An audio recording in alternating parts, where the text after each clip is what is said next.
The universe screamed. Captain Maria Santos jolted awake in her quarters aboard the UES Defiance. Her heart hammering against her ribs, the emergency klaxons weren't sounding. But something had torn her from sleep with the force of a nightmare. She pressed her palm against the cool metal wall of her cabin, feeling the subtle vibration of the ship's engines humming through the hull. Bridge to Captain Santos. The voice of her communications officer, Lieutenant Chen, crackled through the intercom. His usual calm demeanor carried an edge of barely controlled excitement. Santos here. What's the situation, Chen? Ma'am, you need to see this. We're picking up a transmission unlike anything in our databases. Maria's bare feet hit the cold deck plating as she swung out of her bunk. The Defiance was 3 days out from Earth, conducting routine patrol exercises in the outer system when the night shift had been interrupted by something extraordinary. She pulled on her uniform with practiced efficiency, her mind already racing through possibilities. The bridge of the Defiance buzzed with controlled energy when she arrived. The main view screen displayed a complex waveform pattern that pulsed with an almost organic rhythm. Her crew of 25 humans worked at their stations with focused intensity, their faces lit by the blue glow of their displays. Report, Maria commanded, settling into her captain's chair. Lieutenant Chen turned from his console, his dark eyes wide with wonder. Captain, we started receiving this signal approximately 47 minutes ago. It's broadcasting on multiple frequencies simultaneously, and the mathematical complexity is. He paused, searching for words. It's beautiful, ma'am, like nothing we've ever encountered. Origin. That's where it gets interesting. Chen's fingers danced over his console, bringing up a star chart. The signal is coming from the direction of the Vega system, but it's not just from one source. We're detecting similar transmissions from at least 12 different star systems, all broadcasting in perfect synchronization. Maria leaned forward, her command training warring with a growing sense of unease. Synchronized how? To the nanosecond, Captain, accounting for light speed delays. Whatever is sending these signals is coordinating across vast distances instantaneously. The implications hit her like a physical blow. Faster-than-light communication was still theoretical for humanity, despite their recent breakthrough in FTL travel. If someone else had mastered it, ma'am, interrupted Ensign Rodriguez from the sensor station, her voice tight with concern. I'm analyzing the signal content now. It's a distress call. The bridge fell silent except for the soft hum of electronics. Maria felt the weight of the moment settling on her shoulders like a mantle of responsibility. Show me. The main screen shifted to display a translation matrix. Slowly, painfully, words began to emerge from the alien mathematics. Help us. They come. The Devourers wake. Worlds fall. Help us. The message repeated endlessly, growing more desperate with each iteration. But there was something else embedded in the signal star charts, tactical data, and what appeared to be the specifications for some kind of weapon. Captain, Chen's voice was barely a whisper. The signal isn't just a distress call. It's an invitation. They're asking for help, and they're telling us how to find them. Maria stared at the screen, her mind racing through the implications. Humanity had always wondered if they were alone in the universe. Now they had their answer, and it came with a price. How long to reach the nearest transmission source at maximum FTL capability? Approximately 6 days to the Vega system. And the other human ships in the area, the UES Endeavor and the UES Resilience, are conducting exercises in the Neptune sector. The user horizon is on deep patrol near Alpha Centauri. Maria closed her eyes, feeling the weight of decision. Humanity had barely mastered interstellar travel, had never encountered alien life, and now they were being asked to respond to a galactic crisis. Chen, send a coded transmission to Earth Command. Full priority. Include all signal data in our analysis. She paused, watching the desperate alien message scroll across her screen. Then send recall orders to all human vessels. We're going to need everyone. Mom, are you sure about this? We don't know what we're walking into. Maria stood, her resolve hardening. Lieutenant, someone out there is asking for help. And if there's something threatening entire worlds, It's only a matter of time before it comes for us." The bridge crew exchanged glances, but their captain's determination was infectious. They had signed up to protect humanity, but perhaps that protection extended beyond their own species. Set course for the Vega system. Maximum speed, as the Defiance changed course, its engines straining against the fabric of space-time. Maria couldn't shake the feeling that they were racing towards something that would change everything. The universe had screamed for help, and humanity was answering. But what they would find among the stars would test everything they thought they knew about courage, sacrifice, and what it meant to be human. Chapter 2 First Contact Vega System was dying. Captain Santos stood on the bridge of the Defiance, watching the tactical display with growing horror. What should have been a vibrant star system was instead a graveyard of shattered worlds and debris, fields that had once been thriving civilizations. "My God," whispered Lieutenant Chen, his voice barely audible over the bridge's ambient noise. The source of the distress signal was a massive space station, easily 50 times the size of anything humanity had ever built. Its hull was scarred and pitted, sections torn away to reveal the twisted metal beneath. Emergency lights flickered along its length like dying stars. "Captain," Ensign Rodriguez reported from sensors, "I'm detecting life signs aboard the station. Hundreds of them, maybe thousands, multiple species." "Multiple species?" Maria's eyebrows rose. "How many are we talking about?" "I count at least 7 distinct biological signatures, ma'am. And that's just what our sensors can identify." The implications were staggering. Not only was humanity not alone in the universe, but they had stumbled into what appeared to be a galactic community. "In crisis, incoming transmission," Chen announced. "Audio and visual, on screen." The view screen shimmered and resolved into an image that made several crew members gasp. The being addressing them was tall and elegant, with pale blue skin that seemed to shimmer with an inner light. Its eyes were large and silver, conveying intelligence and desperation in equal measure. "A known vessel," the alien spoke, its voice a melodious harmony that their universal translator converted to English. "I am Ambassador Zephyr, who speaks for the scattered winds of the Galactic Coalition. We receive your response to our distress call.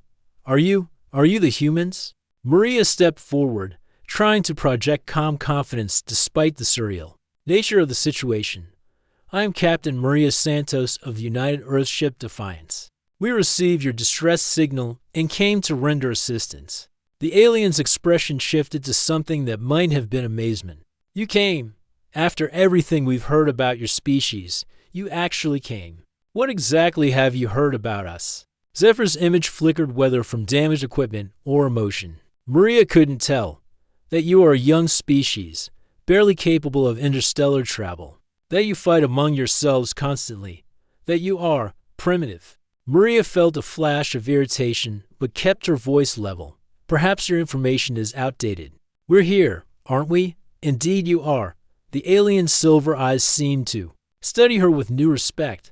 "Captain Santos, I must ask, how many ships did you bring?" "At the moment, just the Defiance. But we have other vessels en route." The alien's composure cracked slightly. "Just one ship, Captain. We are facing the return of the Devourers. They are an ancient enemy that consumed entire sectors of the galaxy before being driven into hibernation millennia ago. Our scouts report they are awakening, and their hunger has only grown."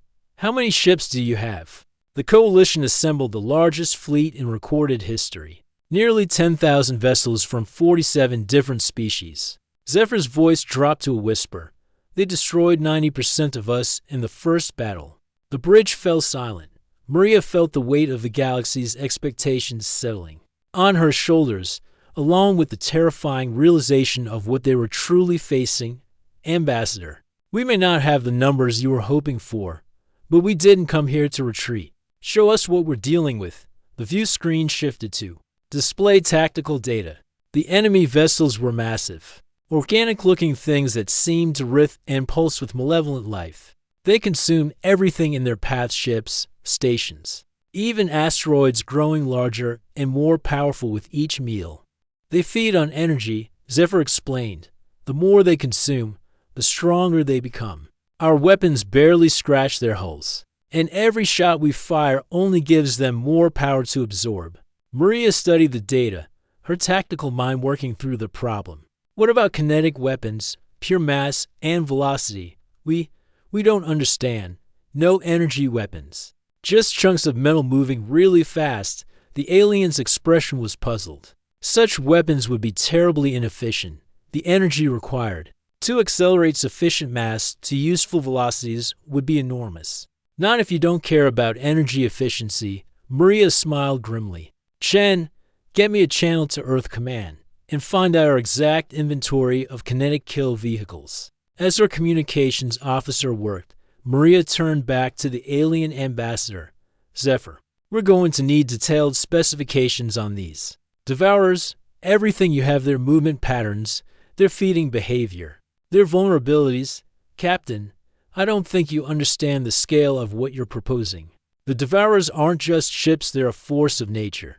They've been doing this for millions of years. Then it's time they met something they've never encountered before. Maria's voice carried a steel edge that made her crew stand a little straighter.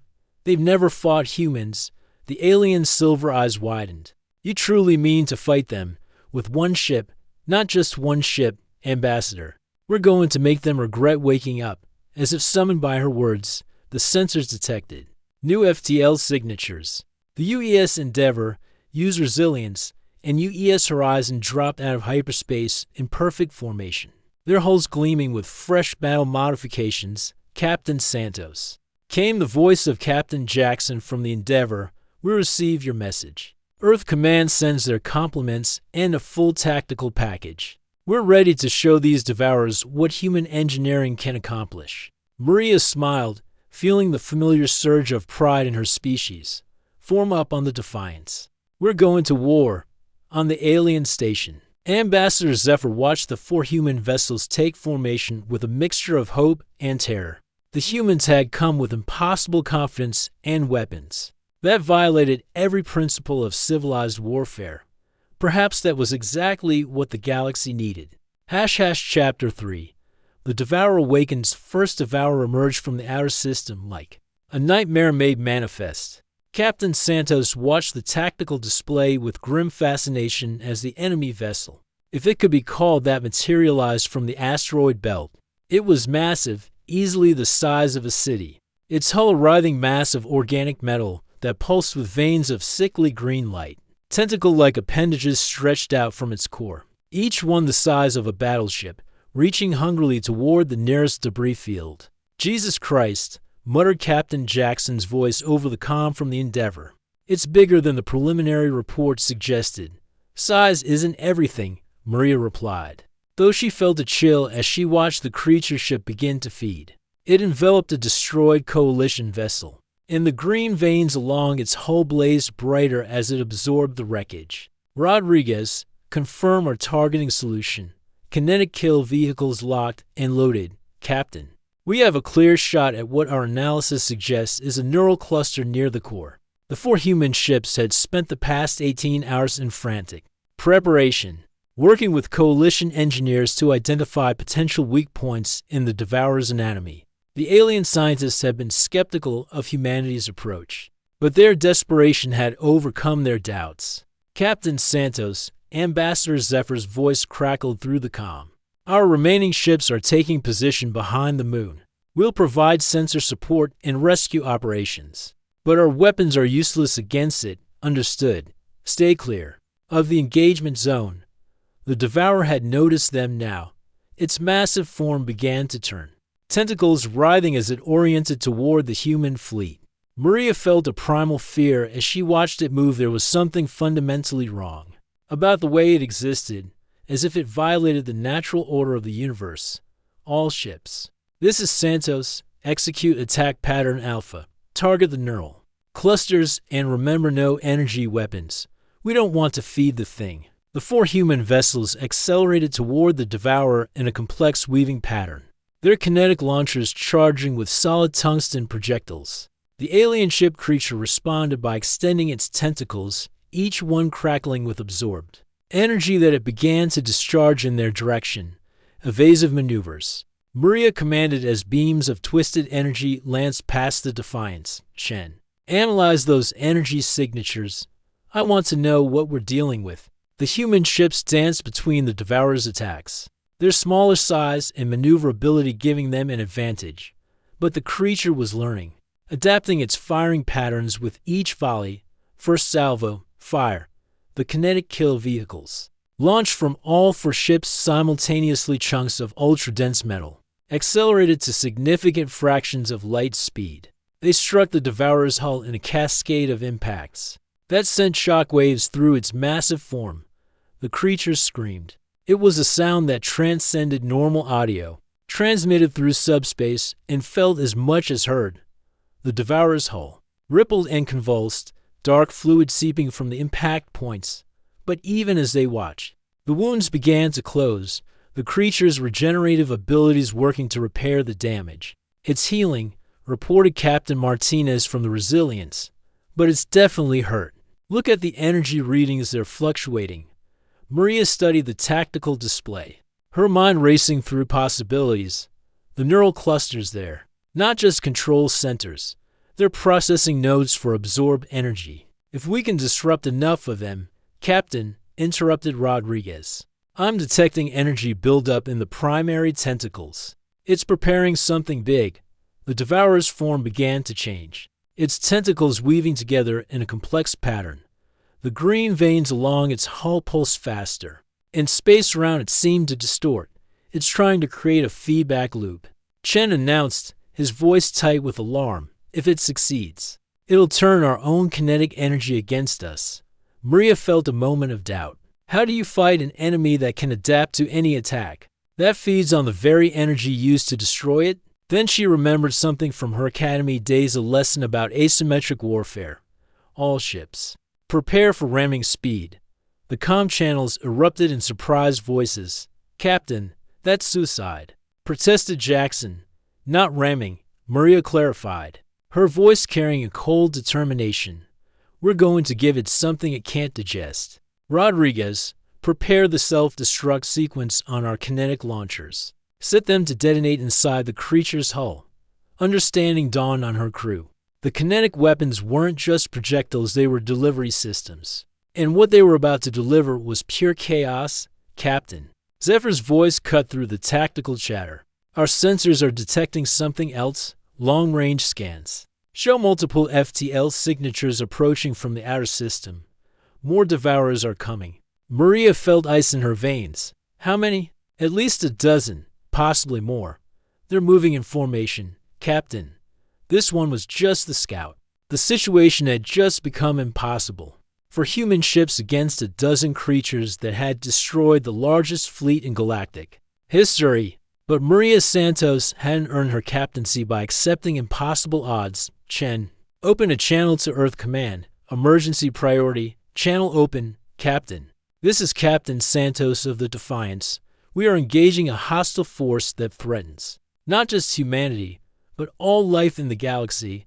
Request immediate deployment of all available assets. And tell them to bring everything that goes boom. She closed the channel and turned back to her crew. Ladies and gentlemen, we're about to make history. We're going to show the universe what happens when you threaten human beings and their friends. The Devourer had completed its energy weaving, and space around it began to crack and tear. But the humans were already moving, their ships diving toward the creature's hull with reckless determination. For Earth, Maria shouted as the Defiance plunged into the heart of the enemy. The universe held its breath. Chapter 4.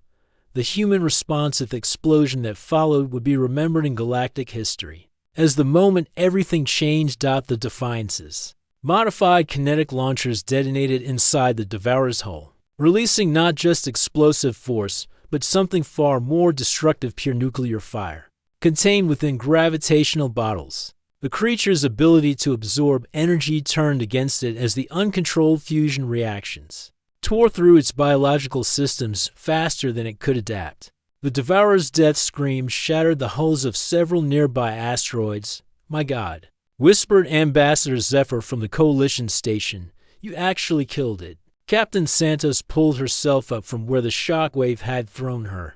wiping blood from a cut on her forehead. The Defiance's bridge was a chaos of sparks and emergency lighting, but they were alive. Status report, hull integrity at 60%, Rodriguez called out, her voice shaking. We're venting atmosphere from decks 3 through 5, but the emergency bulkheads are holding. The other ships? Endeavor took heavy damage but is operational. Resilience and Horizon are in better shape. Captain Jackson reports all vessels combat ready. Maria allowed herself a moment of satisfaction as she watched the Devourers. Remains drift apart in slowly expanding clouds of organic debris, but the victory was short-lived. Captain, Chen's voice carried new urgency. Long-range sensors are detecting the incoming fleet. 12 confirmed Devourers, and they're bigger than the one we just killed. The tactical display updated to show the approaching nightmare. Each of the new creatures was at least twice the size of their defeated opponent, and they moved with a coordinated intelligence that spoke of a hive. Mind, they're learning from what happened here. Maria realized. They'll be ready for our tactics. Captain Santos, Zephyr's voice carried a note of desperate hope. Our analysis of your attack has revealed something extraordinary. The way you killed. The Devourer created a resonance cascade that disrupted their quantum feeding matrix. If we could replicate that effect on a larger scale, we'd need more ships, Maria finished. A lot more ships. As if summoned by her words, space around the Vega system began to fill with new FTL signatures. But these weren't the twisted geometries of Devourer travel. These were clean, purposeful translations that spoke of advanced technology and military precision. Captain, Chen's voice cracked with emotion. You need to see this. The main screen lit up with an image that made Maria's heart swell with pride.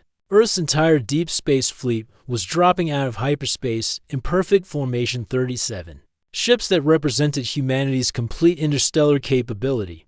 But they weren't alone. This is Admiral Sarah Chen aboard the UES Prometheus. Came a familiar voice that made Lieutenant Chen straighten with pride as one of Earth's most decorated naval officers. We received your message, Captain Santos. Humanity stands ready to defend the galaxy. But the fleet that surrounded the Prometheus wasn't entirely human. Sleek vessels with unfamiliar configurations moved alongside Earth's warships, their hulls bearing the insignia of species Maria didn't recognize. Admiral, Maria said, trying to keep the amazement out of her voice. We have multiple alien vessels in your formation. Indeed we do, Captain. It seems word of humanity's response has spread. We've been joined by volunteer forces from 17 different species survivors from the first Devourer attack who thought all hope was lost. Ambassador Zephyr's image appeared on a secondary screen, his silver eyes wide with wonder. Admiral Chen, this is impossible. Those ships, they belong to species that were reported destroyed. The crystalline hegemony. The Void Dancers, the Star Singers, how are they here? They were hiding, Admiral Chen replied simply, scattered across the galaxy, convinced they were the last of their kind. But when they heard that a primitive species had not only answered the distress call, but actually killed a Devourer, they decided to come out of hiding. The implications were staggering. Humanity's action had inspired a galactic resistance that everyone thought was impossible. Admiral, Maria reported, we have 12 incoming Devourers. Estimated arrival in 47 minutes. They're larger than the one we killed. And they'll be prepared for our tactics. Understood. All ships, this is Admiral Chen. We're going to show these creatures what happens when you threaten our friends. Tactical command. Display the battle plan. The combined fleet's formation was unlike anything in military history. Human ships formed the core, their kinetic weapons and nuclear payloads ready to deliver devastating close-range attacks. The alien vessels arrayed themselves in supporting positions, their exotic technologies providing sensor enhancement, energy shielding, and tactical support. The plan is simple, Admiral Chen announced to the mixed fleet. We hit them with everything we have, all at once. No half measures, no retreat. We either stop them here, or we die trying. Admiral, came a new voice over the comm. One of the alien commanders. Our species has been running from the Devourers for millennia. We have forgotten what it means to fight. Will you show us? Maria felt a surge of emotion as she realized what was happening. Humanity hadn't just responded to a distress call, they had become the catalyst for a galactic stand against an ancient evil. All ships, she announced, her voice carrying across the mixed fleet. Remember what we're fighting for. Every world, every species, every life that calls the galaxy home. Today, we make our stand. The Devourers emerged from hyperspace like a plague of mechanical locusts, their massive forms blotting out the stars. But they were met not by a scattered collection of refugees, but by the combined might of 49 worlds united in defiance. The battle for the galaxy was about to begin. / Epilogue. The New Galactic Order 6 months after the Battle of Vega. Captain Maria Santos stood in the observation deck of the newly constructed Galactic Defense Station, watching the construction crews put finishing touches on humanity's first interstellar naval academy. Why? The battle had been brutal. Of the 49 ships that had faced the Devourer fleet, only 23 had survived. But they had won, and more importantly, they had proven that the ancient enemy could be defeated. Captain Santos, Ambassador Zephyr approached, his blue skin now bearing the ceremonial tattoos of a war veteran. The council is ready for your testimony. Maria nodded, straightening her new uniform. The Galactic Defense Council had been formed in the aftermath of the battle, with humanity taking a leading role in organizing the galaxy's defense against future threats. It was a responsibility they hadn't asked for, but one they were uniquely suited to handle. Any word from the deep space reconnaissance missions? She asked as they walked toward the council chambers. The Devourer Hive ships in the Andromeda approach have gone dormant again. Your Admiral Chen's strategy of targeted nuclear strikes on their feeding nexuses appears to have worked. They're retreating to whatever dimension they came from. Maria smiled. For now, Zephyr agreed. But the galaxy is no longer defenseless. The human fleet response protocol is being implemented by 47 species. When the next threat emerges, we'll be ready. They entered the council chambers, where representatives from dozens of species waited. The chamber buzzed with conversation in 100 different languages. But all eyes turned to Maria as she took her position at the testimony podium. Captain Santos, the council president, a tall insectoid being called Hive Mind who speaks for many, clicked its mandibles in greeting. The council recognizes your contributions to galactic defense. Your species has proven that courage and determination can overcome any obstacle. Thank you, Council President. But I want to be clear, humanity didn't save the galaxy alone. We simply reminded everyone that some things are worth fighting for. The chamber erupted in approving sounds from dozens of different species. Maria looked out at the assembled representatives and felt a deep satisfaction. Humanity had answered the call, and in doing so, had found their place among the stars. The Council has voted unanimously to establish the Human Fleet Response Protocol as the standard for galactic defense. The President announced, when the next crisis emerges, the galaxy will respond with the same courage and unity that humanity demonstrated at Vega. As the Council session concluded, Maria found herself surrounded by alien dignitaries, all wanting to shake hands with one of the humans who had changed everything. But her mind was already on the next challenge. The galaxy was vast, and humanity was still learning their place in it. Captain, Zephyr approached as the crowd began to disperse. I have a question that's been troubling me. Why did you answer our distress call? You could have simply ignored it, protected your own species. Maria considered the question seriously. Ambassador, when someone calls for help, you answer. It's that simple. We're all in this together. Whether we realize it or not, the alien silver eyes reflected deep understanding. And that, Captain Santos, is why the galaxy needs humanity. You see connections where others see only differences. As Maria returned to her quarters that night, she pulled up the latest reports from Earth. Humanity's population had volunteered for military service in unprecedented numbers, driven by pride in their species' galactic reputation. New ships were being built, new technologies developed, and new alliances forged. The universe had screamed for help, and humanity had answered. In doing so, they had discovered that they were not alone in their capacity for courage, sacrifice, and hope. The galaxy was no longer a dark and dangerous place. It was home, and humanity would help defend it, no matter what emerged from the void. Outside her window, the stars burned with promise, and somewhere among them, new distress calls were being answered by beings who had learned that the greatest force in the universe was not technology or numbers, but the simple decision to stand together when it mattered most. The age of isolation was over.